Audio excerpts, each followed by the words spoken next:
कृष्ण जन्माष्टमी का पर्व सदियों से श्रद्धालुओं के हृदय में अद्भुत उत्साह और भक्ति का संचार करता आया है।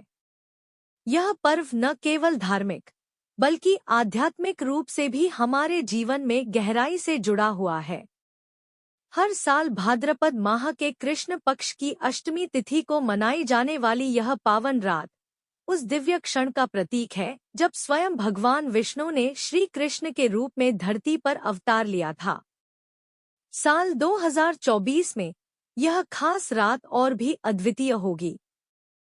26 अगस्त सोमवार को जब रात के अंधेरे में चांद की हल्की रोशनी के बीच संसार सो रहा होगा, उस समय भक्तगण अपने आराध्य को याद करते हुए उनका जन्मोत्सव मनाएंगे। इस रात की हर घड़ी, हर पल एक रहस्य में लिपटा हुआ प्रतीत होगा, मानो पूरा ब्रह्मांड स्वयं इस शुभ अवसर की प्रतीक्षा कर रहा हो।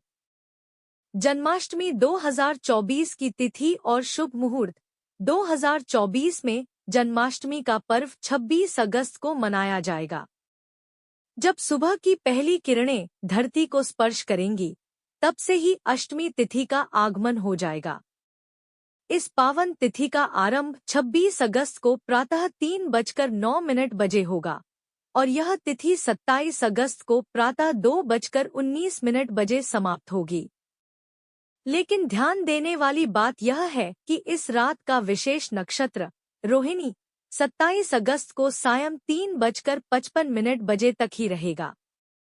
इस काल में भगवान श्री कृष्ण की पूजा का महत्व और भी बढ़ जाता है। ठीक रात के 12 बजे से 12:45 बजे तक का समय विशेष शुभ माना गया है। इस समय जब पूरी दुनिया सो रही होगी, तब भक्त अपने आराध्य की आराधना में लीन होंगे, भगवान के जन्म का उत्सव मना रहे होंगे। और इसके बाद जब सूरज की पहली किरण धरती पर पड़ेगी, तब व्रत का पारण किया जाएगा, जो 27 अगस्त को प्रातः 5:56 बजे के बाद होगा। जैसे जैसे दिन आगे बढ़ेगा, उत्सव का रंग गहराता जाएगा और अंततः दही हांडी का उल्लास 27 अगस्त को चरम पर होगा। जन्माष्टमी की पूजा विधि। इस दिन की शुरुआत होते ही प्रातःकाल स्नान करके सबसे पहले व्रत का संकल्प लिया जाता है। व्रत, जो आपको भगवान श्री कृष्ण के सबसे करीब ले जाता है, एक ऐसी साधना है जो आपके मन और आत्मा को शुद्ध करती है। पूजा स्थल पर लड्डू गोपाल जी की प्रतिमा स्थापित की जाती है। फिर पंचामृत से भगवान का अभिषेक किया जाता है, जो 5 तत्वों दूध, दही, घी, शहद और शक्कर से मिलकर बना होता है। यह अभिषेक किसी साधारण क्रिया की तरह नहीं, बल्कि एक गहरी आस्था और प्रेम की अभिव्यक्ति के रूप में किया जाता है। जब रात गहराती है और घड़ी 12 बजे के आसपास होती है, तब वह पवित्र क्षण आता है जब बाल गोपाल का जन्मोत्सव मनाया जाता है। खीरा काटकर भगवान के जन्म का प्रतीक माना जाता है और आरती की जाती है।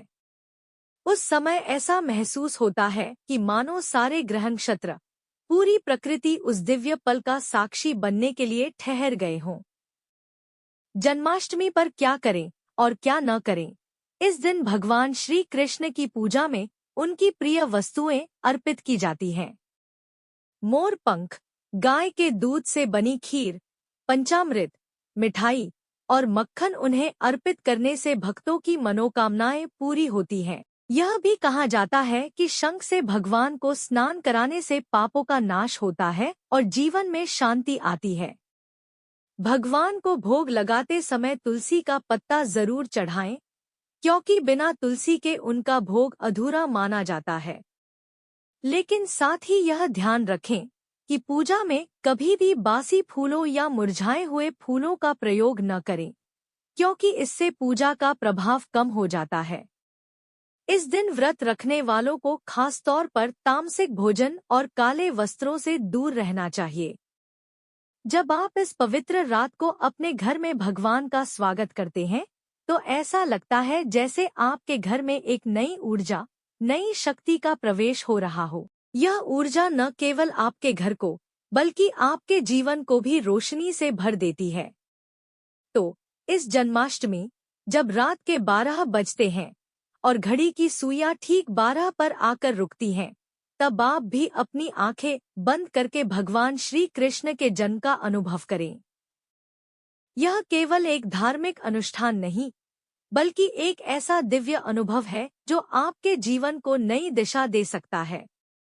अगर आपको हमारी यह जानकारी पसंद आई हो, तो इसे अपने प्रियजनों के साथ भी साझा करें और उन्हें भी इस दिव्य पर्व का हिस्सा बनाएं।